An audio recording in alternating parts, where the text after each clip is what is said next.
오늘은 철로 역정 완결판으로 67번째 가족들도 천국 행렬 말씀을 듣겠습니다. 지금까지 저는 한 크리스천, 즉 순례자 또 혹은 기독도, 그렇지 않으면 미도, 이런 분들이 천국으로 향하는 위험한 여행에 대한 꿈이야 이야기를 나누었는데, 필자는 그것이 듣는 여러분에게 유익하고 또한 자신에게도 유쾌한 일이었다고 생각합니다. 요한 버니언도 이 최후의 불후의 명작을 우리 인류에게 남겼고, 저도 20여 년 전에 이 내용을 책으로 써서 세상에 내놓은 바가 있습니다. 그 당시 순례자의 아내와 아들 4명은 남편이거나 아버지를 따라 순례길을 떠나기를 원치 않아서 할 수 없이 순례자는 그 가족을 남겨두고 혼자 여행길을 나설 수밖에 없었다고 말씀을 드린 바 있습니다. 순례자는 가족들과 함께 멸망의 도시인 장망성에 머무르는 것이 얼마나 위험한 일인지 알았기 때문에 하는 수 없이, 좀 비정하다 생각은 들기는 했지만 하는 수 없이 가족을 남겨두고 피치 못하게 순례길을 떠날 수밖에 없었던 것입니다. 그 후 지금까지 그가 남기고 떠났던 가족들이 어떻게 살았는지에 대해서 알려줄 기회가 없었는데, 이제서 여러분에게 그 이야기를 말씀드리려 하는 것입니다. 관심을 가지고 호기심을 가지고 이 말씀을 잘 듣고 이 말씀의 은혜가 되기를 권면합니다. 존 버니언은 요 근래에 볼 일이 있어서 다시 순례자가 출발을 했던 그곳에 내려가게 되었는데, 그는 그곳에서 그다지 멀리 떨어지지 않는 숲속에 숙소를 정해서 여장을 풀고 잠자리에 들었는데, 잠을 자다가 다시 꿈을 꾸게 되었습니다. 꿈속에 한 노신사가 근처를 지나가는 모습을 보고 현명이라고 이름하는 그 노인에게 물으니 과연 이곳은 장망성이 맞다는 것이었습니다. 노인장 어르신, 그러면 얼마 전에 그 도시에서 더 높은 천성길을 간다고 떠난 남자 이야기를 들어본 적이 있으신가요? 그러니까 그 사람은 기독교라고 불렀는데 노인장이 말하기를, 그 사람 어디 들어봤다 뿐이겠습니까? 그가 여행을 하면서 겪었던 박해, 고난, 전쟁, 감금, 놀람, 울부짖음, 신음소리, 그리고 공포에 대해서도 모두 다 들었었죠. 게다가 온 나라가, 그 사람이 떠난 후에 온 나라가 그 사람 얘기로 떠들썩했었지요. 그가 천성길을 간다면서 겪은 모험담이 퍼져나가자 많은 사람들이 그의 뒤를 따르기를 원했지요. 또 그가 이곳에 살 때는 모두들 그를 바보라고 놀려댔었지만 막상 그가 떠난 지금은 그를 입이 마르게 칭찬을 하고 있답니다. 그게 다 그가 지금 천국에서 호강을 누리며 살고 있기 때문이 아니겠습니까? 모두들 부러워하면서도 그가 겪었던 위험 속으로 뛰어들 엄두를 못 내더라고요. 그래서 그의 글을 썼던 이가 이렇게 말해 주었습니다. 맞아요. 그는 지금 생명강가에 살고 있습지요. 그곳에서 그는 수고나 슬픔이 없이 행복하게 살고 있지요. 그런데 사람들이 그에 대해서 뭐라고 말하고 있는가요?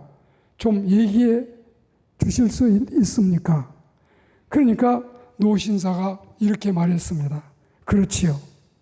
어떤 사람들은 그가 흰옷을 입고 다니며 금사슬을 목에 걸고 머리에는 진주 장식이 된 금으로 만든 면류관을 쓰고 있다고 합니다.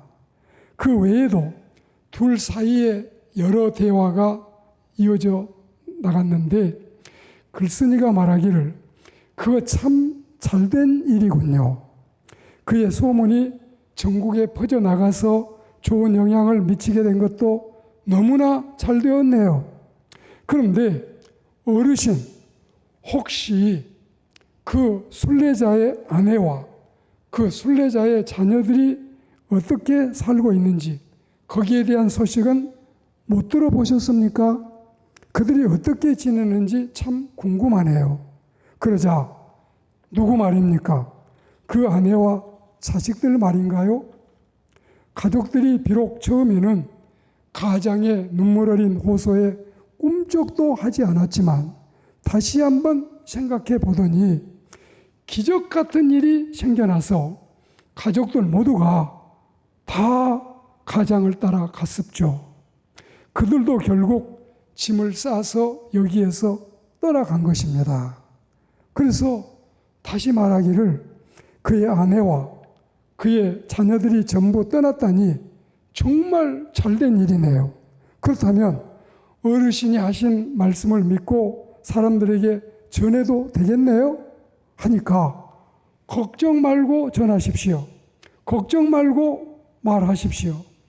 그 착한 여인과 그녀의 네 아들들은 분명히 순례의 길을 떠났으니까요. 그러면서 더 세시한 이야기도 들려주는 것이었습니다. 자, 첫째로 순례자와 동행은 못했어도 바로 따라 나섰던 가족들 이야기를 여기서 말씀을 드리겠습니다. 아내의 이름은 크리스티아나였어요. 우리가 서양에서 이름을 지을 때 남자는 크리스토퍼, 또 여자는 크리스티나, 그렇지 않으면 크리스틴, 혹은 남성은 가브리엘, 여성은 가브리엘라, 이렇게 이름을 부르는 것을 알 수 있겠지요. 첫째 아들은 마태인데 이 장남은 자비심과 결혼을 해서 혼담이 성사되던 일들이 이루어졌다는 소식을 말했고, 둘째 차남은 사무엘인데 은혜와 혼인을 해서 이 자녀를 또 많이 낳아서 하나님의 다복함을 누리게 됐다는 이야기를 했습니다. 셋째 아들은 야고보인데 베베와 결혼해서 그도 역시 많은 자녀를, 경건한 자녀를 두게 되었습니다. 넷째 아들 요셉은 마사와 결혼을 해서 기독교의 이 이름을 이어가는 은총을 누리게 됐습니다. 이렇게 이 가정의 네 아들은 예수님의 제자들에게 있었던 이름 가운데 마태와 야고보 이름을 사용했고, 또 구약시대에 의로웠던 사무엘과 요셉으로 이름을 지었는데 그 이름에 걸맞게 그들은 신앙생활을 잘하고 엄마와 함께 아버지가 먼저 가신 신앙의 그 길을 선택하게 된 것입니다. 당연히 자신들의 결정이라기보다는 순전히 하나님의 부르심이, 성령의 감동이 그들을 천성으로 향하게 했을 줄로 우리는 확실히 믿고 있습니다. 사도행전 16장 31절 말씀대로 구원은 가족 한 사람뿐이 아니라 한 사람이 그 가정에서 믿게 되면 가족이 모두가 구원받는, 너와 내 집이 구원을 받으리라는 진리의 말씀이 이루어지는 현장이지요. 두 번째로, 과연 이 순례자의 아내 크리스티아나와 네 형제 아들이 떠나는 이 광경을 좀 더 말씀드리겠습니다. 결국 크리스티아나는 네 아들을 불러놓고 이렇게 말했습니다. 얘들아, 너희도 알다시피 엄마는 최근 영혼의 갈등이 심히 컸다. 너희 아버지 돌아가시고 깨닫는데 아버지가 고면할 때 나뿐만이 아니라 너희 넷도 데리고 이제 같이 천성길을 갔었으면 더 좋았는데, 그때 우리는 마음의 문을 꼭꼭 걸어 잠그고 아버지를 또 내 남편을 따라가지 않았던 것이 후회스럽고 부끄러운 일이었구나. 이제 아버지의 제안을 거절한 것이 못내 마음에 크게 걸려서 이런 일이 후회가 돼서 당장 죽고 싶기도 했지만 그날 밤 꾼 꿈과 오늘 아침 방문자의 격려로 살 용기를 되찾게 되었다. 자, 얘들아, 우리도 이제 어서 짐을 싸서 천국으로 인도하는 문으로 가자. 거기 가면 너희 아버지도 만날 수 있고 아버지와 그의 동료 신자들과 함께 우리 모두 그 나라에서 평화롭게 살아갈 수 있을 거야. 그러자 엄마의 말을 들은 아이들은 엄마가 기꺼이 그렇게 하고 싶어하는 모습을 보고는 그만 기쁨의 눈물을 흘렸습니다. 그리고서 그들은 엄마와 같이 여행을 떠날 채비를 하고서 떠나려고 했습니다.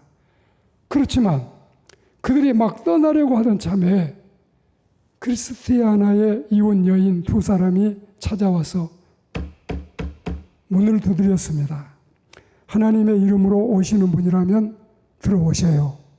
그렇게 하니까 들어와서는 대체 무슨 여행을 간다는 거냐면서 만류하고 야단 법석이 났는데, 이는 어쩌면 지난번에 남편 순례자가 이 길을 떠나려고 할 때 만류하고 제지했던 자신의 모습과 흡사한 방해로 여겨져서 결심을 더 단단히 하는 계기가 되었습니다.